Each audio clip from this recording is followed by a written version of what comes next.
서울 한복판, 이름만 들어도 범죄 도시라는 단어가 따라붙는 동네가 있습니다. 바로 가리봉동입니다. 차이나타운, 어두운 골목, 수많은 범죄들까지 영화보다 더 자극적인 이야기들이 넘쳐났던 이곳은 한때 실제 강력 범죄가 집중되던 곳이기도 했습니다. 그런데 이상합니다. 지도를 펼쳐보면 가리봉동은 도저히 방치될 수 없는 입지를 갖추고 있습니다. 바로 위엔 황금노선 7호선이 지나고 좌우로는 가산 디지털 단지와 구로 디지털 단지가 둘러싸고 있죠. 교통, 일자리, 유동인구까지 부동산 시장이 말하는 직주근접의 모든 조건이 충족된 입지. 그런데 왜 지금까지도 개발되지 않고 낙후된 채 남겨졌을까요? 이야기는 훨씬 오래전 1960에서 70년대까지 거슬러 올라갑니다. 지금 우리가 알고 있는 차이나타운, 연변거리의 모습과는 전혀 다른 서울의 풍경이 이곳에 펼쳐져 있었습니다. 당시 이 일대에는 가발, 봉제, 의류 같은 경공업으로 돌아가던 구로공단이 있었고, 가리봉동은 공단에서 일하던 노동자들이 하루를 마치고 돌아오던 대표적인 배후 주거지였습니다. 좁은 벽돌 복도, 문 하나만 사이에 둔 작은 방들, 누군가는 이곳에서 새벽을 맞고 밤을 보냈습니다. 방 안으로 들어가면 교복 몇 벌이 걸려있는 공부방, 재봉틀 앞에서 하루를 보내던 봉제방, 그리고 화장대 옆에는 당시 노동자들의 취미를 보여주는 기타와 악보집이 함께 놓여있습니다. 이것이 당시 노동자들의 일상입니다. 가리봉동은 도시의 중심도, 이주민의 출발점도 아니었습니다. 그저 저임금 노동자들이 하루를 버티기 위해 살던 주거지였습니다. 그러다 1990년대 들어 구로공단이 무너지고 이 일대는 디지털 단지라는 새로운 이름을 달게 됩니다. 문제는 산업은 변했지만 주거 환경은 그대로 남았다는 점이었습니다. 낡은 구조는 손보지 않은 채 방치되었고, 그 빈자리를 서울에서 가장 저렴한 방세를 찾아 이동하던 조선족과 중국인 이주민들이 채우기 시작했습니다. 이 과정이 30년 동안 축적되며 지금 우리가 알고 있는 가리봉동의 모습이 된 것입니다. 그리고 그 결과는 밤에 가리봉동을 걸어보면 가장 선명하게 드러납니다. 골목마다 붉은 간판이 환하게 켜지고 중국어 간판이 대다수를 차지하며 노점에서는 튀김 기름 냄새가 올라오고 곳곳에서 중국어가 들려옵니다. 서울 한복판임에도 마치 또 하나의 작은 도시가 생겨난 것 같은 풍경. 이 모습을 보면 그래서 개발이 안 됐던 건가? 라는 생각이 들 수도 있습니다. 하지만 이 판단은 절반만 맞습니다. 가리봉동의 이 모습은 개발을 가로막은 원인이 아니라 오히려 개발이 비워놓은 틈에 생긴 결과이기 때문입니다. 이를 가장 잘 보여주는 곳이 지금 이 자리에서 불과 500m 떨어진 남구로역 북측 일대입니다. 이곳은 넓은 보도와 정비된 도로, 그리고 이미 개발이 완료된 구로 두산, 구로동 한신, 삼성레미안, 구로 두산이부 같은 아파트들이 질서있게 늘어서 있습니다. 가리봉동에서 몇 분만 걸으면 나오는 거리인데도 깨끗하게 정비가 완료됐고 서울의 일반적인 주거지의 모습을 갖춘 것입니다. 그런데 더 이상한 점은 남구로역 자체가 마치 도시를 처음부터 둘로 나누려는 듯한 구조를 하고 있다는 것입니다. 북쪽의 1번과 6번 출구는 모두 재개발된 아파트 단지로 이어지지만 남쪽의 2번부터 5번 출구는 가리봉동 방향임에도 지하에서 서로 연결되어 있지 않습니다. 즉, 이 지역 주민들은 지하에서도 같은 동선으로 이동할 수 없고 오직 지하철 플랫폼에서만 서로 마주칠 수 있습니다. 지상 이동도 불가능한 건 아니지만 실제로 걸어보면 사정은 전혀 다릅니다. 500m가 채 되지 않는 거리임에도 동선은 어둡고 가리봉동 초입부에서는 갑자기 경사가 가파른 언덕이 나타납니다. 더 특이한 점은 가리봉동에서도 특히 벌집촌이 밀집해 있는 남쪽 구역은 지하철 출구조차 바로 이어지지 않는다는 것입니다. 이번 출구로 나온 뒤 반드시 바로 앞에 도로를 건너야만 하는데 출구가 가리봉동의 남쪽 구역과 직접 접촉하지 않는 구조인 것이죠. 물론 이렇게 된 데에는 분명한 이유가 있습니다. 지하철 7호선은 대부분 기존 도로 하부를 따라 직선 형태로 내려가는 구조를 갖고 있습니다. 남구로역 역시 도로축을 그대로 따르는 방식으로 지어졌습니다. 문제는 가리봉동이 위치한 남쪽 방향으로 출구를 설치하려면 방향을 크게 꺾어야 했다는 것입니다. 이건 지하철 구조 안전 기준상 비용과 공사 난이도까지 모든 면에서 비효율적인 선택이었습니다. 여기에 당시 서울시의 판단도 한몫했습니다. 구로공단 제조업이 무너지고 인구가 빠져나가던 시기였기 때문에 가리봉동은 개발 우선순위에서 뒤로 밀려 있었고 노후 주거지만 남아있어 출구를 추가로 만들 필요성이 낮다고 봤던 것입니다. 이 모든 구조적, 행정적 판단이 겹치면서 가리봉동은 남구로역과 연결이 끊긴 채 도시 안에서 섬처럼 고립된 구역으로 남게 되었습니다.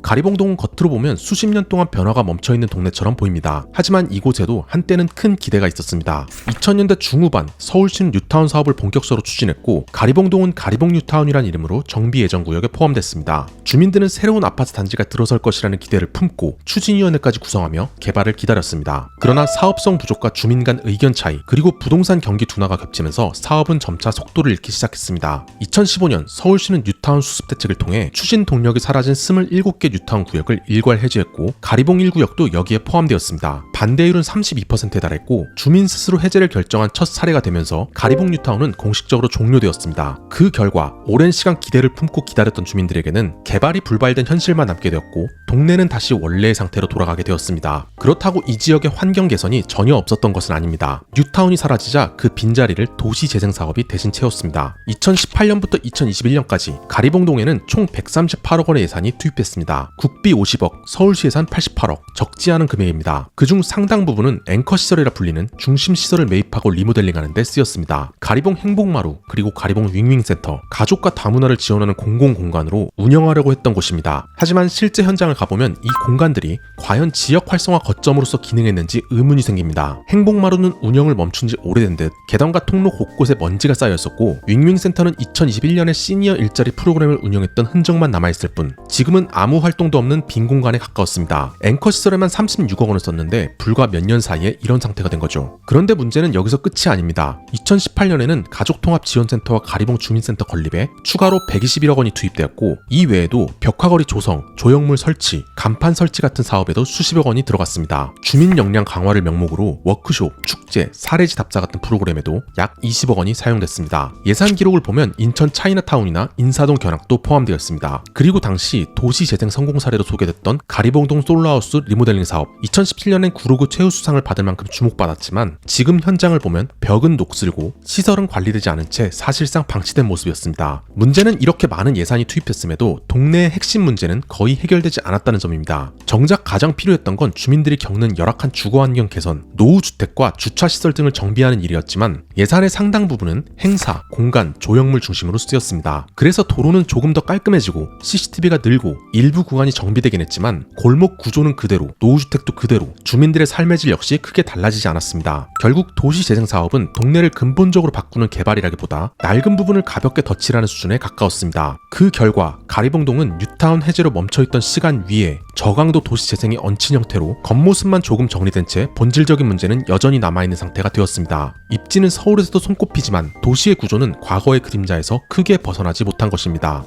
이렇듯 답이 보이지 않던 긴 정체의 끝에서 서울시는 마지막으로 새로운 방식을 하나 꺼내들었습니다. 바로 신속통합기획입니다. 신속통합기획은 기존 재개발처럼 수년씩 걸리는 절차를 그대로 반복하지 않습니다. 계획 수립부터 구역 지정까지 서울시가 직접 초안을 만들고 속도를 조율해 최대 2년 안에 정비구역 지정을 끝낼 수 있도록 만든 방식입니다. 그동안 계획만 나오고 사라졌던 동네들에게는 사실상 마지막 남아있던 현실적인 선택지라고 할 수 있습니다. 그리고 이 방식이 가리봉동에도 적용되기 시작했습니다. 그동안 가리봉동은 오래된 주택 비율이 높고 주민 구성도 다양하고 사업성은 낮고 이해관계는 복잡해서 어떤 재개발 방식도 끝까지 추진되기 어려운 지역이었습니다. 하지만 신속통합기획으로 넘어오면서 이 지역은 처음으로 구체적인 개발 결과를 갖기 시작합니다. 가리봉동의 재개발은 크게 두 구역에서 추진됩니다. 부동산을 잘 몰라도 한눈에 이해할 수 있도록 설명하면, 하나는 가산 디지털 단지와 구로 디지털 단지를 연결하는 업무 공간 연결형 개발 구역, 그리고 또 하나는 그 남쪽을 잇는 또 다른 생활권 재정비 구역입니다. 이 두 지역은 기존보다 훨씬 높은 층수와 밀도로 계획이 세워졌고 토지의 용도까지 상향하며 그동안 부족했던 사업성도 보완했습니다. 정확한 규모를 보면 가리봉동에서 추진되는 두 개의 정비구역은 모두 합쳐 3,400세대가 넘는 대규모 개발입니다. 두 곳 모두 기존에는 상상하기 어려웠던 고층, 고밀도의 복합 주거단지로 계획되고 있는 것이죠. 하지만 이 지역을 바라볼 때 냉정하게 짚어봐야 할 중요한 과제가 하나 있습니다. 바로 가리봉동이라는 이름 자체에 남아있는 이미지 문제입니다. 아마 이 영상을 클릭한 여러분 중 많은 분들이 썸네일에 범죄도시라는 문구를 보고 크게 위화감을 느끼지 않았을 겁니다.